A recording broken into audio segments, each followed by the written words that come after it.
c'est quoi les COP? L'acronyme COP signifie Conference of Parties, la conférence des parties.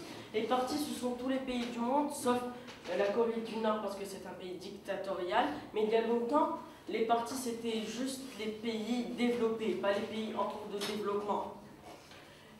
Pourquoi les COP ont été faites? Les COP ont été faites par la CCNCC après des décisions et plusieurs choses qui ont été dites.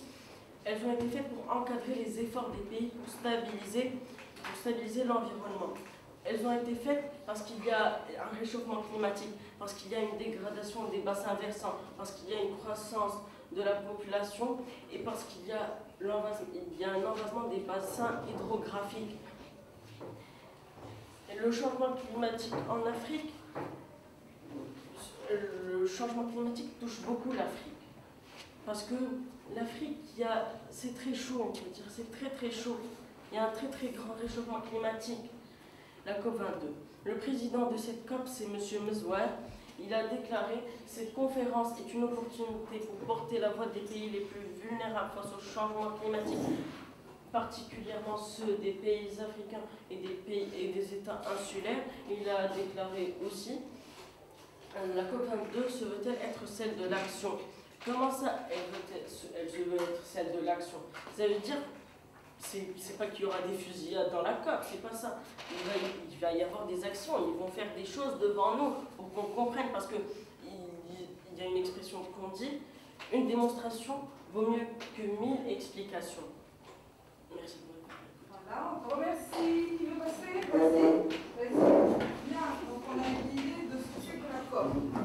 Alors, quel va être le titre de votre exposé? Alors, la COP est née de l'OMM, l'Organisation météorologique mondiale, qui a organisé une réunion en 1979 à Genève pour parler du réchauffement climatique. Oui. Quelques années plus tard, en 1988, le GIEC a été créé, qui est le groupe intergouvernemental sur les experts de climat. Oui. Quelques années plus tard, en 1995, a été créée la première COP, qui est la COP à Berlin. Voilà, donc la COP 1 à Berlin, donc vous voyez bien 1995, oui. En 1996, à Genève, a été créée la COP 2, et en 1997, à Kyoto, au Japon, et la COP 3. Cette COP est très spéciale car a été signé le protocole de Kyoto, qui est une décision de réduire l'émission de gaz à effet de serre de 5% entre 2008 et 2012. Voilà, donc voilà les points importants. Réduction de 5%. Oui. Ensuite, en 1998, il y a eu la COP 4 à Buenos Aires. En 1999, la COP 5 à Bonn. En 2000, la COP 6 aux Pays-Bas. En 2001, il y a eu la COP 7 à Marrakech. Donc la COP 22 ne va pas être la première COP qui a eu lieu au Maroc. En 2002, il y a eu la COP 8 à New Delhi. En 2003, il y a eu la COP 9 à Milan. Alors, tu nous disais, la COP à Marrakech, c'était en quelle année? C'était en 2001. En 2001. Vous dites quelque chose sur cette COP? Oui, elle a abouti à la traduction juridique des règles de mise en œuvre du protocole de Kyoto. En 2004, il y a eu la COP 10 à Buenos Aires. En 2005, il y a eu la COP 11 à Montréal. Et lors de cette COP, il y a eu la CMP1. Et la CMP1, c'est une réunion spécialisée sur le protocole de Kyoto. Et lors de cette réunion, il y avait des pays qui ont signé et ratifié ce protocole. Ensuite, il y a eu, depuis chaque année, il y a une COP, respectivement à Nairobi, Bali, en Pologne, à Copenhague, Cancun, Durban, Doha, Varsovie, Lima. Et l'année dernière, il y a eu la COP 21 à Paris. Cette COP est très importante car il y a eu l'accord de Paris et cet accord est universel, c'est-à-dire qu'il réunit tous les pays, qu'ils soient développés ou en voie de développement, contrairement au protocole de Kyoto lors de la COP 3 au Japon. Et cet accord vise à limiter la hausse de température de la planète et à réduire de 50% les émissions de gaz à effet de serre d'ici en 2050 et de 100% Répète, c'est très important. Répète cela, réduire. De réduire de 50% les émissions de gaz à effet de serre d'ici en 2050 et de 100% d'ici à 2100. Voilà ce qu'on espère pour 2100. D'accord. Pourquoi faut-il agir? L'équilibre de l'écosystème de notre planète est menacé. les êtres vivants et le mécanisme naturel qui fait vivre notre planète, la Terre, est déréglé. Plusieurs organisations se sont créées, dont le JEEC, le groupe intergouvernemental des experts en climat, qui a été créé en 1988 par l'Organisation météorologique mondiale et le Programme des Nations Unies pour l'environnement. Le JEEC publie chaque 5 ans un rapport sur le changement climatique qui s'est passé ces 5 dernières années. Chaque fois, on publie donc tous les changements climatiques qui ont eu lieu, donc tous les 5 ans. Donc on a vu certainement qu'il y a eu des effets néfastes, des effets néfastes qui ont fait que le climat se détériore. En fait, se réchauffe en grande partie. Oui. Je voudrais rajouter, en 1992, il y a eu le CCNUCC, c'est la Convention 4 des Nations Unies sur les changements climatiques, et c'est comme le président de la COP. À travers cet instrument, l'ONU s'est dotée d'un cadre d'action pour lutter contre les changements climatiques. Oui, c'est tout ce que vous voulez nous dire. Merci, c'est très bien. Qui c'est qui voulait parler également? Vas-y, très bien. C'est intéressant. Soyez à l'écoute. Aujourd'hui, je vais vous parler des actions qui ont été faites au Maroc à l'occasion de la COP22. Ah, ça c'est intéressant. Qu'est-ce qui a été fait au Maroc pour cette COP22? D'accord. Est-ce que vous pouvez déjà me donner la date exacte? Oui. C'est du 7 au 18 novembre. Du 7 donc au 18 novembre. Donc c'est très bientôt. Vas-y, je t'écoute. Le 1er juillet 2016 fut l'entrée d'une nouvelle loi au Maroc. Cette loi est interdiction de produire, d'importer, de commercialiser ou d'utiliser des sacs en plastique. Cette loi est Comment on accompagnée... l'appelait pour tout le monde? Comment les gens disent? Zéro Mika, oui, tout à fait. Continue. C'est le nom de la campagne de sensibilisation. Le conseil municipal de la ville de Marrakech vient d'exposer le prototype de bus électrique d'une société espagnole dénommée Alsa.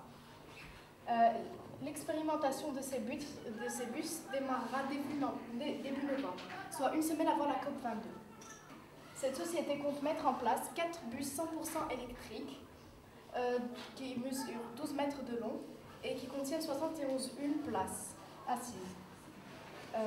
On espère certainement développer par la suite. Il y en aura certainement plus par la suite. Oui. Continue. Il y a aussi le complexe solaire, un des plus grands complexes solaires du monde. Il mesure 3000 hectares. Il abritera 580 mégawatts vers 2018. Ce projet permettra de décarboniser environ 3,7 millions de tonnes de CO2. Depuis le 12 juin 2016, la ville de Fès produit de l'électricité à partir de la centrale électrique de biogaz issue des déchets ménagers de la ville. D'une puissance de 1,12 MW, cette centrale couvre déjà un tiers des besoins électriques de la ville. C'est tout ce que j'ai à dire. Merci beaucoup. Très bien. Oui, il y a encore une intervention. Allez, très très bien, c'est intéressant. Oui, tu te présentes. Alors, quel est le titre de ton exposé? L'organisation de la COP22. Alors, la COP22. Je ne parlerai ni de la COP21, ni de l'historique des autres COP, mais surtout de l'organisation de la COP22. Les participants de la COP22 seront répartis en zones. Il y aura la zone bleue, directement gérée par le secrétariat général de la CCNUCC, la zone innovation, la zone travail, il y aura la zone innovation, la zone de travail et la zone société civile. Le financement de la COP22. Le gouvernement marocain paiera 300 millions de dirhams, l'Union européenne 22 millions de dirhams et 55 millions de dirhams en négociation. Le programme des Nations Unies pour le développement, 19 230 000 dirhams. Et les fonds internationaux de développement agricole, 4 325 000 dirhams. C'est ce que j'ai à dire. D'accord. Bien, donc ça c'était pour le financement. Très bien. Vous voulez nous dire quelque chose également? Oui, on va parler du gaz à effet de serre.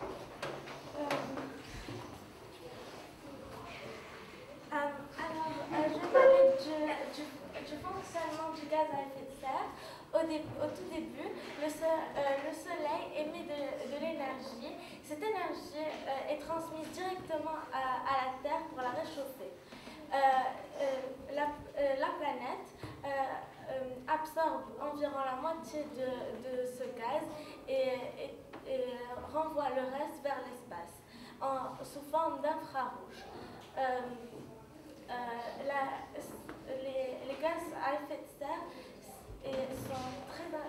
sont très importants parce que sans eux, la Terre serait froide et morte.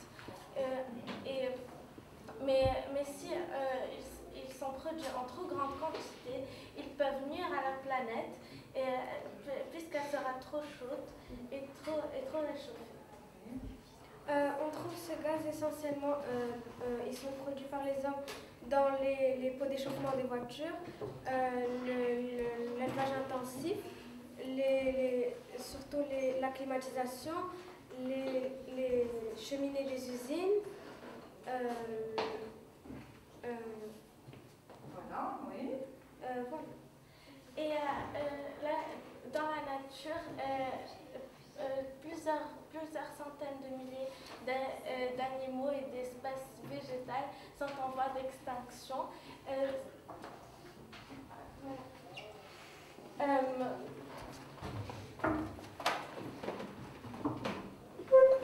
Voilà le cycle.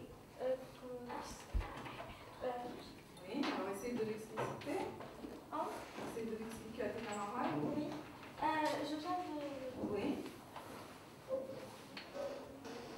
Alors, dans la politique, en 1992, c'est la réunion d'une centaine de pays au sommet de Rio de Janeiro, au Brésil, pour que les pays s'engagent à lutter contre le réchauffement climatique.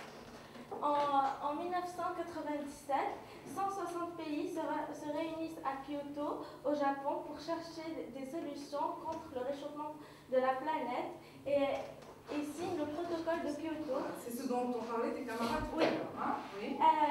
Sauf les États-Unis et l'Australie pour des raisons économiques. Ce protocole est entré en vigueur le 10 février 2005 grâce à la signature de la Russie.